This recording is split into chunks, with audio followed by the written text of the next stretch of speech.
Welcome to Binge Breakthrough, the podcast designed to help you finally break through the barriers that keep you stuck feeling out of control around food. I'm Master Certified Coach Jane Pilger, and I want you to know that no matter how long you've been struggling or what you've tried, food freedom is possible, and I'm here to show you how.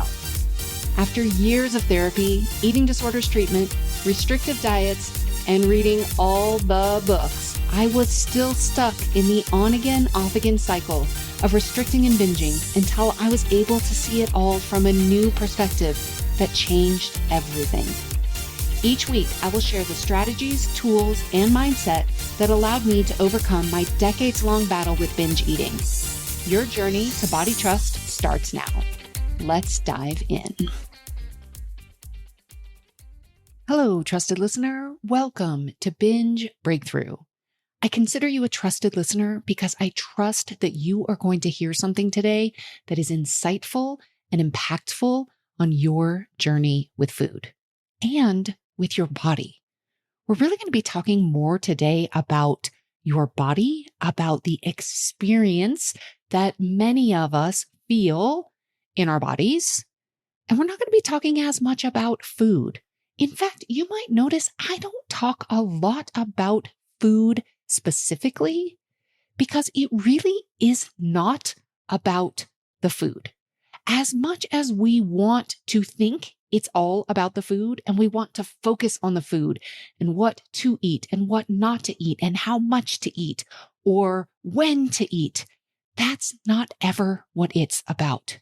It's always about something else, something underneath the surface, something that we are experiencing, something that we are believing, something that we are sensing for ourselves.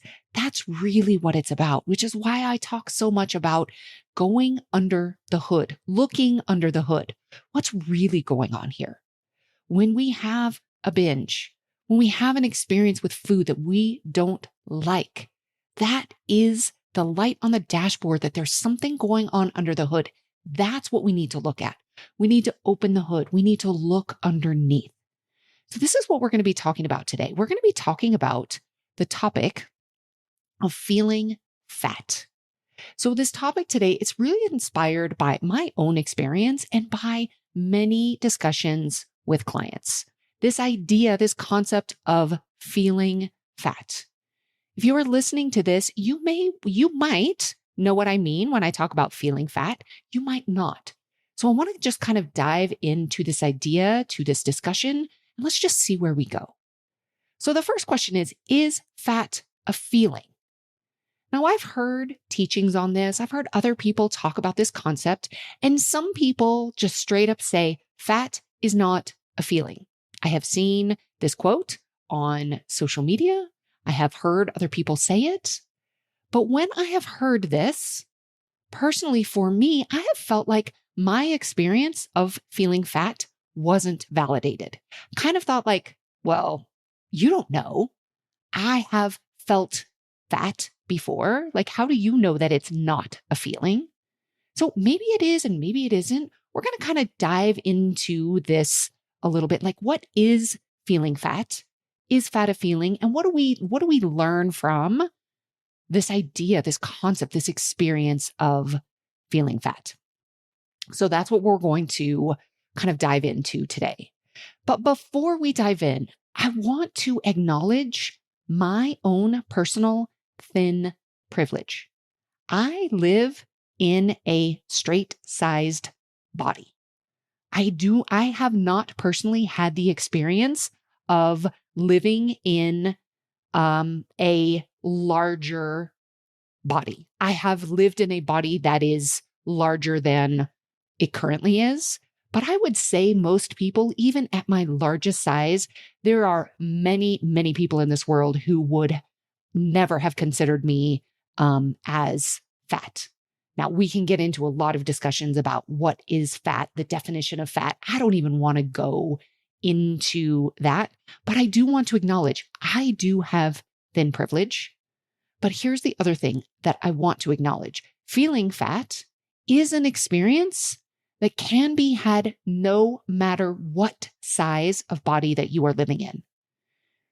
Feeling fat comes from this idea of, it really is very much based in the idea that fat is bad, that fat is wrong, that somehow fatness in the body is something to be avoided. We'll dive into this more, but feeling fat in your body can be, it's a mental, it's a mental experience. So it is not an experience that is created by the amount of fat on your body. It's an experience that is created by the beliefs and the thought processes that are in your mind, your beliefs about fatness, your beliefs about your own body. So the size of your body does not matter. So I, in a straight size body, can feel fat.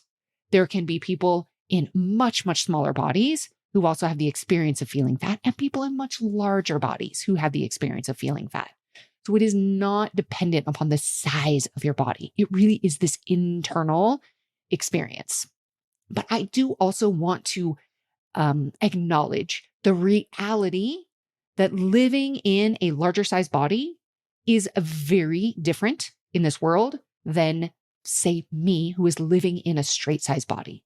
The external experiences, the stigma, the bias, so many things are very different when you are living in a larger body. And I do not want to discount or not acknowledge that. Okay, so with that said, what I want to talk about is I have a group coaching program. It's called Cultivate. And inside this program, we are literally cultivating a new relationship with food and a new relationship with ourselves and our bodies. So I brought this topic of feeling fat into my group. And I told them, I said, I want to have this discussion about feeling fat. And I'm going to use these answers, some of these answers, not nobody's names, no identifying information, but I want to use some of these answers on the podcast so that we can talk about this and start exploring this idea. So here were the questions that I asked. I asked, how does the experience of feeling fat show up for you? So describe what takes place in your mind. Then I asked, what do you notice about your own patterns around feeling fat? Is there generally something that precedes it?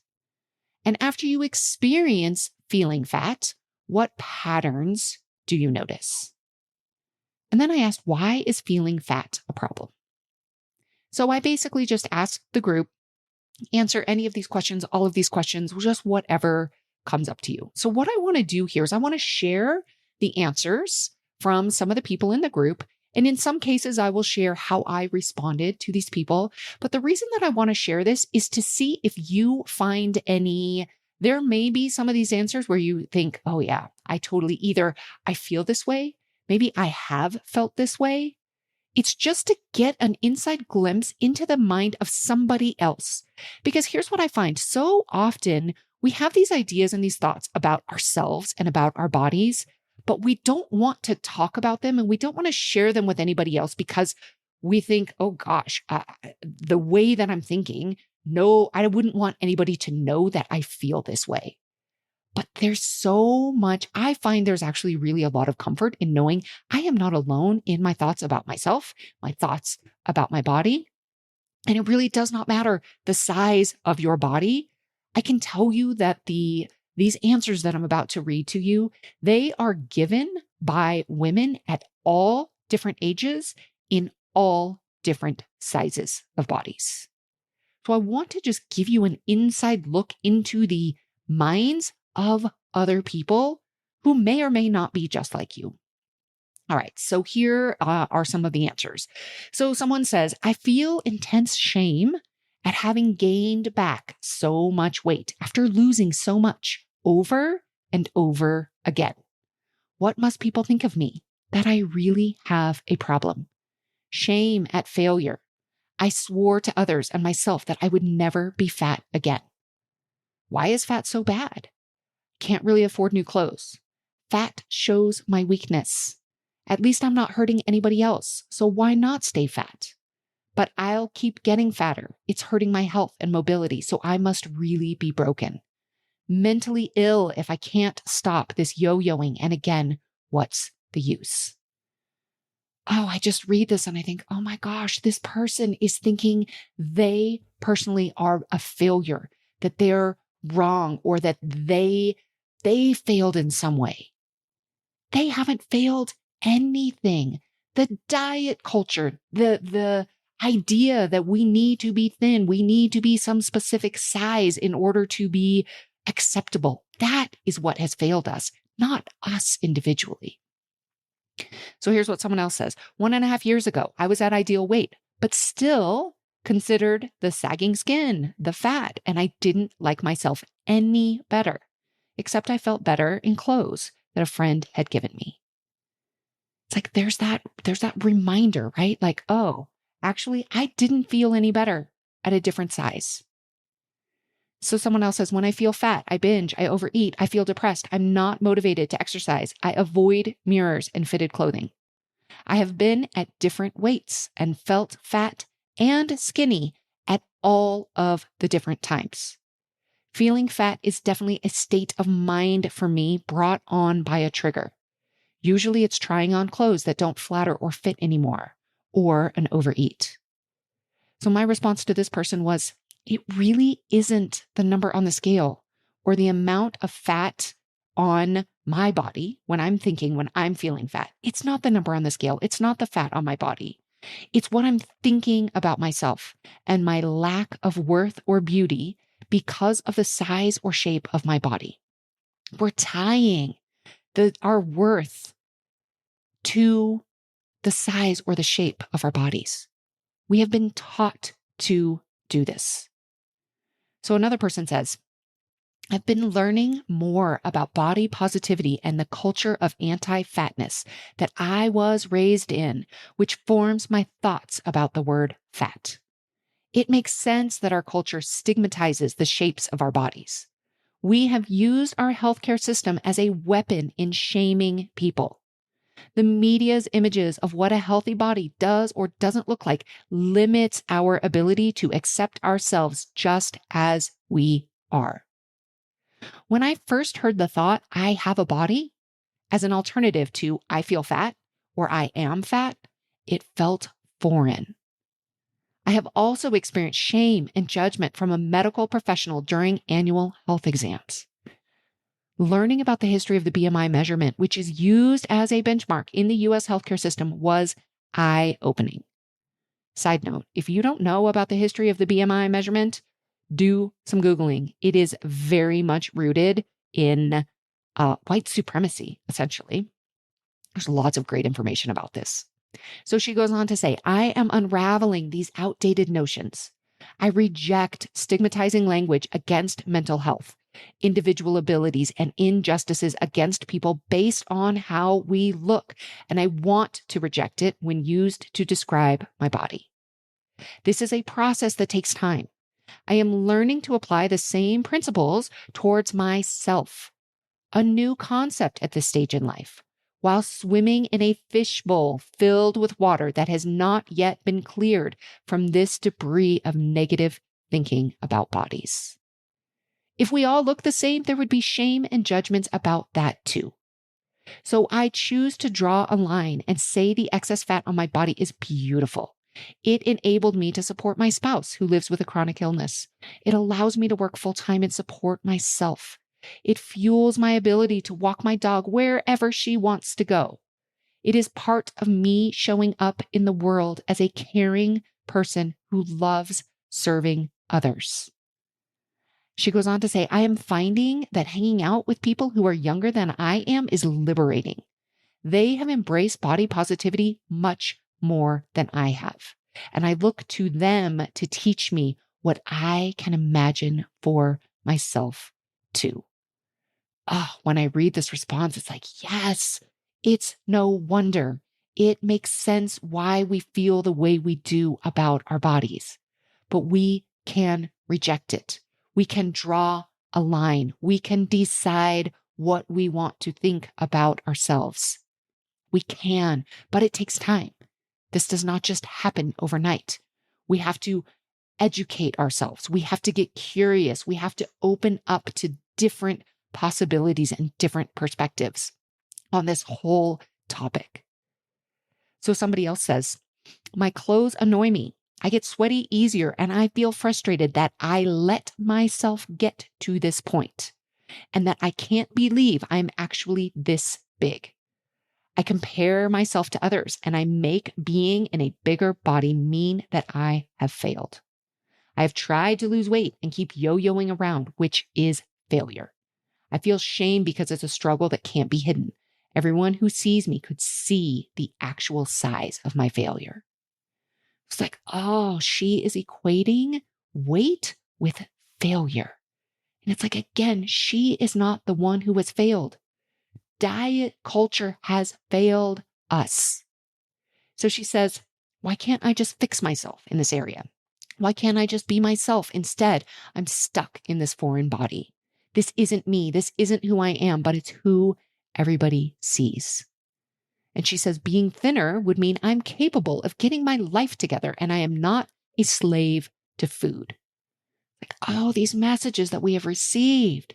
So this is what I responded to her. I said, what I see here is resistance. This isn't me. It's rejecting the part of you that has needed to eat to cope, to find relief in the only way she knew how in the moment. I said, sometimes I picture the younger version of me, the one who learned to soothe with food, in a closet where she has been locked up for being bad, wrong, and a failure. The more I keep her in the closet, the more she needs to eat because she's not getting the love, the acceptance, and the belonging that every little girl needs to feel safe and secure. What we resist persists. What we focus on expands. When we focus on our weight and resist or hate where we are in any given moment, we unintentionally magnify it. I went on to say we resist because we mistake accepting our bodies for complacency. We're afraid if we accept ourselves, then we won't change, or that we'll just let ourselves go. But the opposite is true. We need to first let that little girl out of the closet and love on her so fiercely until she trusts that she is not going to be put back in there. So then another person comes in and she says, this is after a lot of discussion back and forth. And she comes in and she says, I was ready to answer these questions. And then I read all of the responses that have already been written and I was in tears by the end. First, because I hate to hear everyone talk about themselves so harshly, because the ladies I've come to know here in this group are all beautiful, caring, precious people. And second, because you all wrote exactly what I would have written about myself.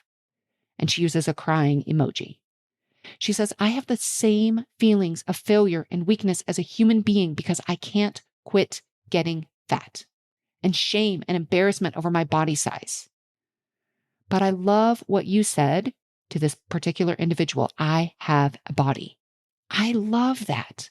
I have a body that has done amazing things and has served me well for 60 years. Fat or skinny, it has always been healthy. And I'm trying to remember that and appreciate that. Being in Cultivate in this group with you ladies is changing my life in so many ways.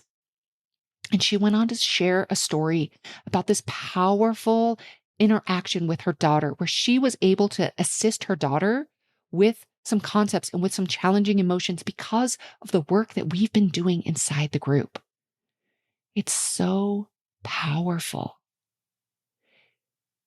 So powerful. All of this discussion is so powerful. She actually went on to share that she's in AA. And she said, I don't know if I've ever shared this before, but what we say in AA is that it's about so much more than not drinking. It's about living a life, a better life, and being a better person. And she says, I feel like Cultivate is my AA for food. It's about so much more than not binging. I feel grateful to be part of this group, and I'm so grateful for everything that you are teaching us. But here's the thing that's I think is different about AA. I mean, I like the comparison because of the community and what she's receiving there. But we are not. Now, one thing that's different in AA, there's this idea that we're powerless, right? We're powerless over alcohol. I do not believe we are powerless over food. Quite the opposite is true. I believe that we end up creating a sense of powerlessness when we try to focus on all of these other things. So that is one area that we're different. But here is what's so powerful about this is we don't have to have all of the answers. We don't have to have the answers to feeling fat, to finding acceptance for our bodies, to thinking that we're broken. We don't need to fix ourselves. We aren't broken. But here's what we do need. We need to find awareness. We need to get aware of our thinking patterns, and particularly when what we are thinking and believing simply isn't true. Things like gaining weight equals failure, or the size of my body equals my worth, or that I am broken because I can't maintain weight loss that took place through restrictive and unsustainable methods. So we need to become aware. Where am I believing things that simply aren't true? Okay, so what do we do now? Ask yourself these same questions that I asked my group. What is the experience of feeling fat like for you? Is this a feeling or is it something else? So, and how do we make sense of even just the idea, like the experience of feeling fat? What do we do with this feeling or this experience? I like the idea of separating it physically from emotional. If I am feeling fat, is there something going on physically in my body? Like maybe my pants just feel really tight. Maybe I just ate a lot of food. Maybe I just binged. And so I've got this pressure in my stomach from food. Maybe there's something else. What are the physical sensations I'm feeling in my body? What are the emotions? Now, it is true that fat itself is not an emotion, right? Fat is not an emotion. But if you are feeling fat, what's likely happening is that you are actually feeling other emotions based on your beliefs and your judgments about fatness. So I find that for me, when I am experiencing feeling fat, there are generally several other feelings underneath. Fat just becomes the catch-all. And this happens because I've had so much practice and experience blaming my body for my discomfort and my problems in life that it feels almost natural to blame that. Oh, that must be the problem. It must be my body. So then I start to pull it apart. I start to get really curious about it. And I realize feeling fat is a go-to for me. It's like, oh, that's where I go. So, and if I give myself something else to focus on, like fixing my fat, as if fat were something to be fixed, then I don't have to look at the hard thing or the very real thing that is truly underneath the surface. Fixing the body becomes a coping mechanism. In addition to either using the food or controlling the food. And then we get ourselves into this very convenient cycle where the food and the body are continuously the problem. We keep focusing on the food and the body when what is happening really isn't about either at all. It's about our own inherent worthiness and value and accepting that we are truly whole, lovable, and worthy no matter what. I want to say that again. You are truly whole, lovable, and worthy no matter what. No matter what you eat, no matter what you weigh, no matter what you do, no matter where you live, no matter your health status, no matter what, you are whole, lovable, and worthy. Fat technically isn't a feeling, but it's an experience. And this experience comes from an interpretation. This interpretation is that my body is bad, wrong, or flawed in some way. So the next time you feel fat, get curious. What else is going on? If this is just a light on the dashboard showing me that something else is going on, what else might it be? Where am I believing that I'm not worthy, lovable, or acceptable as I am right now? Can I find evidence of other people in this world who are in my situation that are worthy, lovable, and acceptable?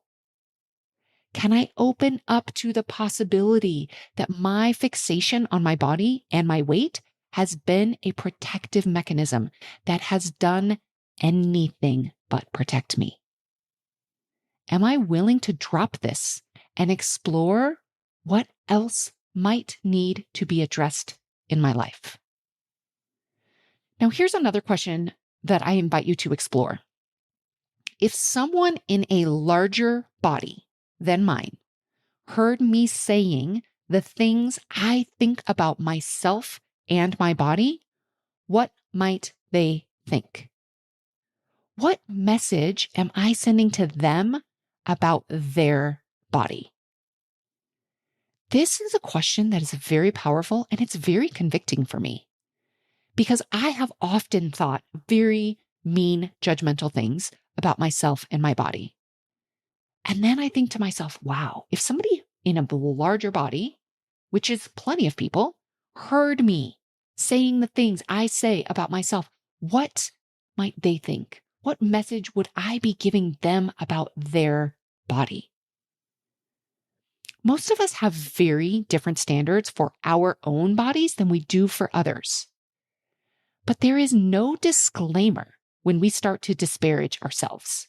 We aren't saying out loud, I'm gross and disgusting, but you're fine. You don't need to change. There are so many other people out there who would love to be in the body you have. There always will be. And there always will be people who would be very disappointed to be in the body you have. There always will be. So here's my question. What message do you want to be sending to other people about the size, worthiness, and acceptability of their bodies? I'm not here to say that it's bad or it's wrong to feel fat, but let's get really curious about what is happening when you are having that experience. It's likely a repeated pattern and something that you inherited as a belief about yourself and possibly others. Do you want to continue to think this way about yourself? Without changing the size of your body, what relationship do you want to have with bodies of different sizes, including your own? What relationship do you want to have with your body at the size it is today, right here, right now? This is big work. It's deep work. It is life-changing work. And it is work that is hard to do on your own. Now, there are amazing resources out there as this discussion gets louder. There are books, there are podcasts, and more. Or you can find yourself a coach. You can find yourself a group. You can find yourself a community to help guide you through this process. If you want my support in guiding you through the maze of food and body, I would love to come alongside you.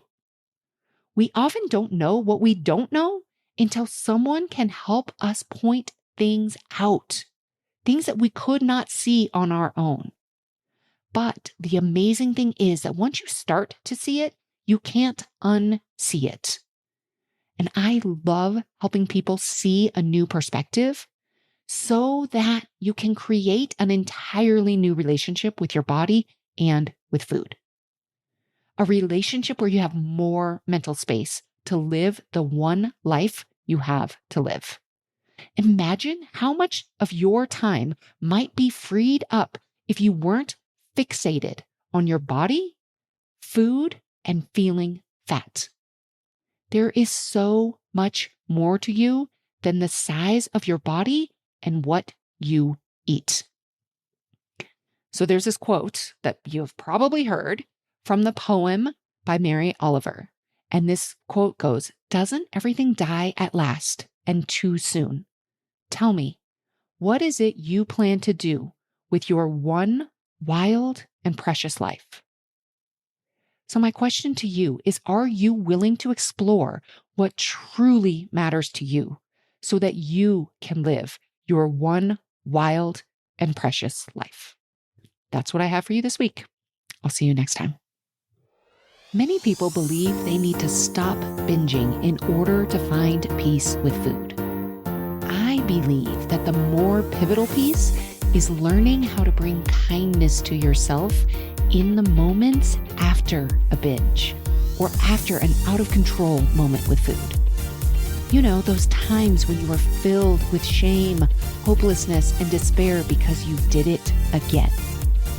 My next virtual event is going to help you navigate this exact moment. You will learn how to shift from self-loathing to self-kindness so that you can create more peace and freedom with food. And on day 2, I'm going to walk you through a transformational exercise with a food that you love but don't allow yourself to eat. This event could truly be life-changing for you. And the only cost to you is your time. Sign up today at janepilger.com/kind. That's janepilger.com/kind, KIND. I hope to see you there.